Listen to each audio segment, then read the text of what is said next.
Bonsoir Justine. Bonsoir David, bonsoir à tous. Que va-t-il se passer demain précisément?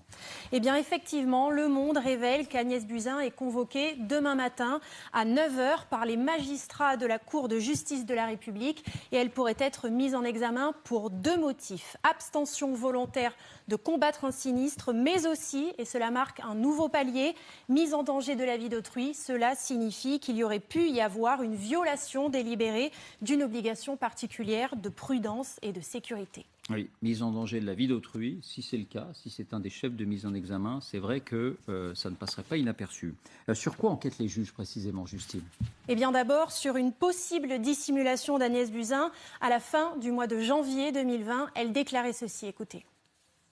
Le risque d'importation de cas depuis Wuhan est modéré. Il est maintenant pratiquement nul puisque la ville, vous le savez, est isolée. Cela peut évoluer évidemment dans les prochains jours.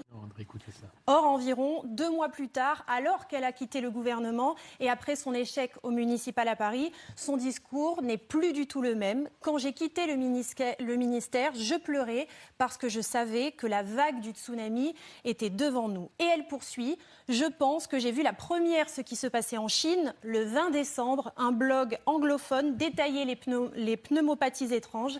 J'ai alerté le directeur général de la santé. Le 11 janvier, j'ai envoyé un message au président sur la situation et le 30 janvier, j'ai averti Édouard Philippe que les élections ne pourraient pas se tenir. Je rongeais mon frein, on aurait dû tout arrêter.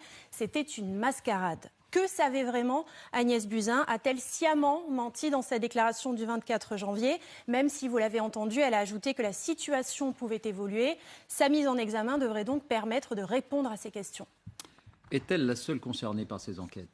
Non, elle ne devrait pas être la seule. En tout cas, on se souvient évidemment que des perquisitions avaient eu lieu en octobre dernier.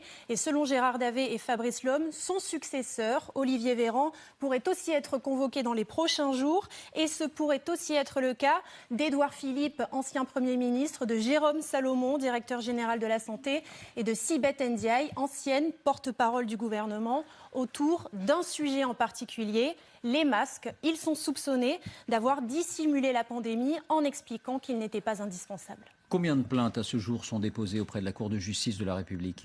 Eh bien, les hauts magistrats me l'ont indiqué tout à l'heure. 16 000 plaintes ont été reçues depuis le début de la crise sanitaire, mais beaucoup sont des copier-coller, puisqu'avant le mois d'août et l'extension du pass sanitaire, eh bien, seuls 200 avaient été envoyés.